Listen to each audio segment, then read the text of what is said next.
नमस्ते सर्व ताईंना।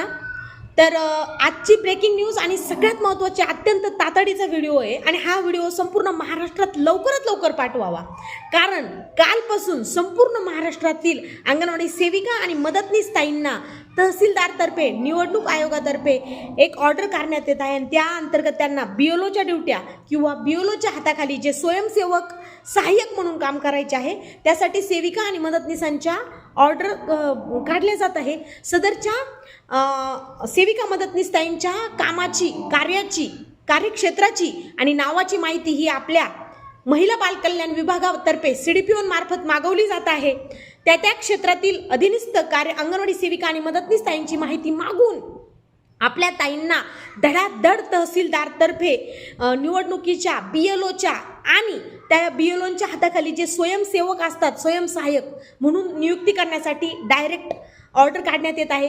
हात जोडून संघटनेच्या वतीने संपूर्ण महाराष्ट्रातील ताईंना विनंती करते की कोणीही सदरच्या प्रशिक्षणाला उपस्थित राहायचे नाही, बीएलओचं काम करायचं नाही आणि बीएलओच्या हाताखाली सुद्धा स्वयंसेवक म्हणून, सहाय्यक म्हणून काम करायचं नाही। सदरच्या ऑर्डर ह्या अगदी विनामूल्य काम करायचं आहे आणि कुठलाही मोबदला मिळणार नाहीये, कुठलंही मानधन मिळणार नाहीये आणि जेव्हा मानधन मिळत नाही त्या फुकटातल्या योजना आपल्या कर्मचाऱ्यांच्या नावाने ऑर्डर काढल्या जातात।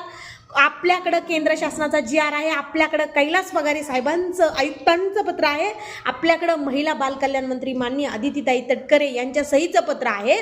तर आपण या पुराव्यांच्या अनुषंगाने संघटनेच्या तर्फे सगळ्या तहसीलदार ताईंना, सगळ्या तहसीलदार मॅडमला लेटर द्यायचं आहे आणि आपल्या ताईंनी या निवडणुकीच्या कामाला, बीएलओच्या सहाय्यक कामाला विरोध करायचा आहे, कारण त्यांच्याकडे भरपूर इतर स्वयंसेवक आहे।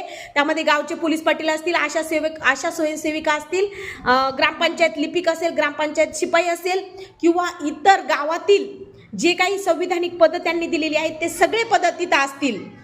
तर या लोकांपैकी त्यांना नियुक्त्या द्यायच्या आहेत, परंतु त्यांनी सगळे सोडून दिले आणि फक्त अंगणवाडी सेविका मदतनीस यांना ऑर्डर काढलेले आहेत आणि फुकटमध्ये काम करून घ्यायला फक्त हाच कर्मचारी दिसतो। आपली एकजूट, आपली एक ताकद दाखवून द्या आणि अर्जंट व्हिडिओ हा सगळ्या महाराष्ट्रात व्हायरल करा।